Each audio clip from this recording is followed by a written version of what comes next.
Assalamualaikum warahmatullahi wabarakatuh. Kami dari kelompok 6 untuk mepresentasikan penyederhanaan aljabar boolean diagram Venn. Sebelumnya perkenalkan, nama saya Safa dengan NIM 011. Selanjutnya perkenalkan, saya Muhammad Amariba dengan NIM 042. Perkenalkan, saya Adina Zahra Maharani Kurniawan dengan NIM 043. Saya Fernando dengan NIM 051. Saya Maida Tumarwah dengan NIM 064. Sejarah singkat diagram Venn. Sebagai bagian ilmu matematika, diagram Venn ini pertama kali dikemukakan pada tahun 1880 oleh John Venn untuk menunjukkan hubungan sederhana dalam topik-topik di bidang logika, probabilitas, statistik, linguistik, dan ilmu komputer. Apa itu diagram Venn? Diagram Venn adalah suatu gambar yang digunakan untuk menyatakan hubungan antar dua himpunan atau lebih dalam himpunan semesta. Diagram Venn ini bertugas untuk menjabarkan hubungan antar himpunan tadi ke dalam sebuah diagram agar lebih mudah dipahami. Apa itu himpunan? Himpunan adalah kumpulan objek yang dapat didefinisikan dengan jelas dan terukur, sehingga dapat diketahui termasuk atau tidaknya di dalam himpunan tertentu. Karakteristik diagram Venn: 1. Himpunan semesta, mendeskripsikan total data atau nilai yang sedang dibahas. 2. Daerah yang merupakan suatu himpunan A dan B dituliskan sebagai berikut: terdapat banyaknya himpunan anggota A saja tanpa anggota himpunan B. 3. Terdapat banyaknya himpunan anggota B saja tanpa anggota himpunan A. 4. Terdapat banyaknya anggota himpunan semesta namun bukan merupakan bagian dari himpunan anggota A maupun himpunan anggota B.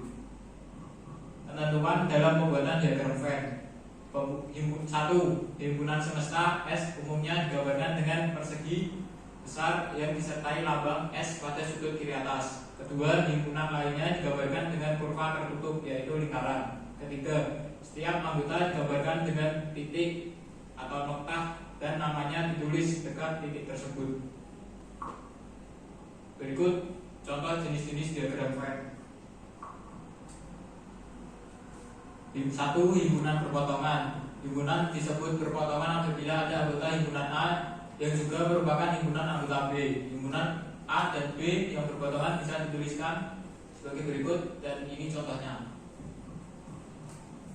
Kedua, himpunan bagian. Himpunan dapat dikatakan himpunan bagian ketika semua anggota himpunan A masuk ke dalam himpunan B juga. Ya, semacam pertemanan dalam kelompok pertemanan gitu.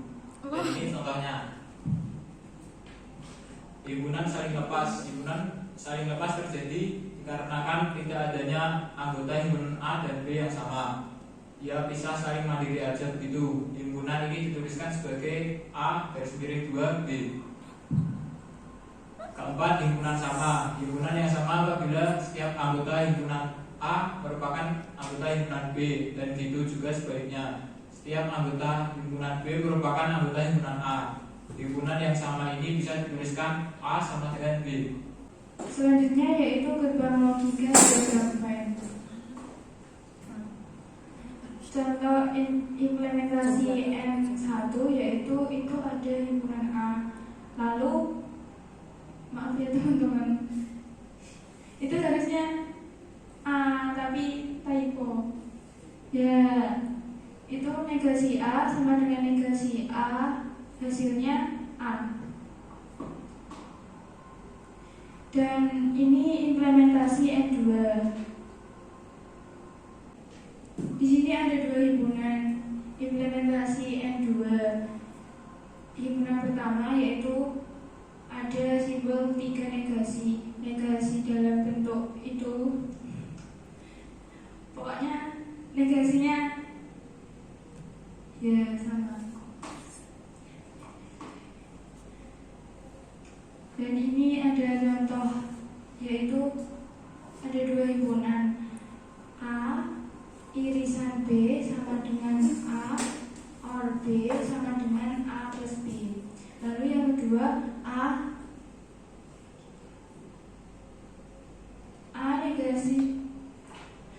negasi gabungan B negasi sama dengan A plus B. B sama dengan A kali B. Lalu yang kedua A negasi gabungan B negasi sama dengan A kali B sama dengan A plus B.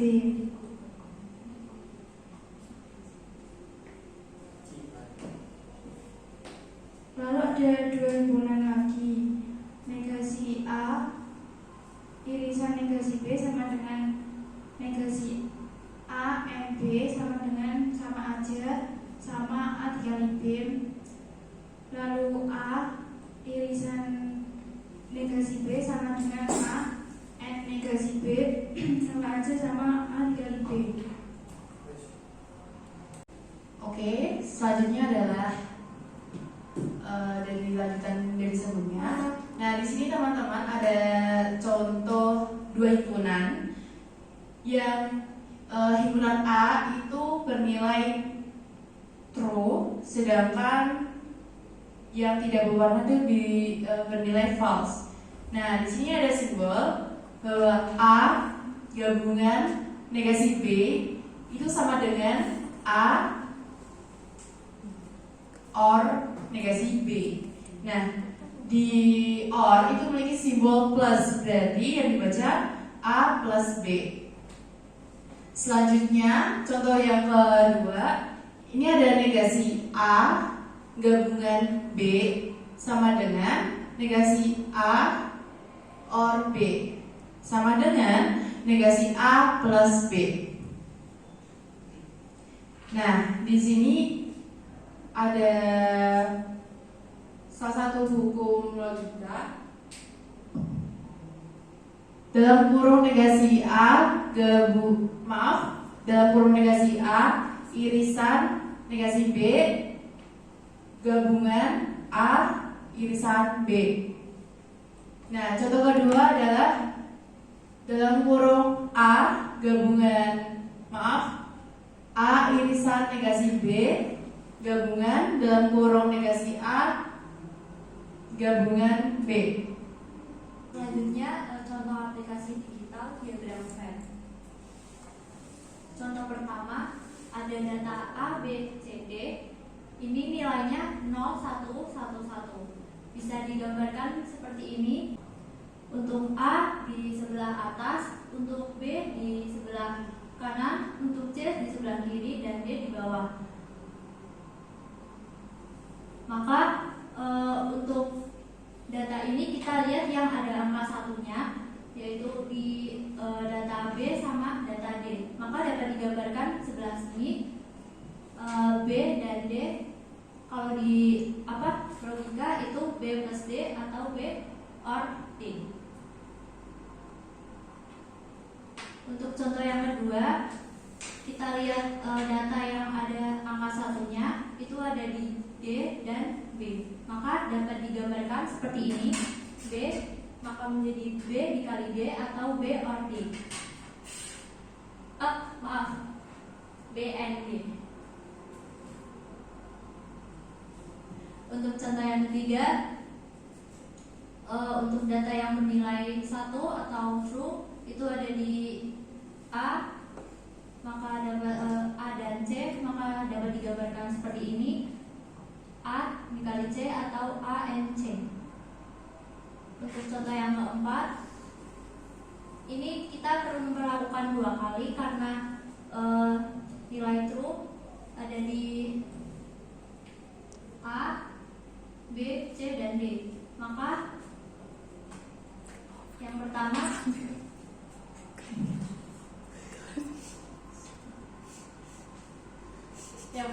kita B dan D terlebih dahulu dikalikan, setelah itu A dikali C ditambahkan. Sekian presentasi kali ini. Mohon maaf apabila ada salah perkataan maupun kurang penjelasan. Saya tutup. Wassalamualaikum warahmatullahi wabarakatuh.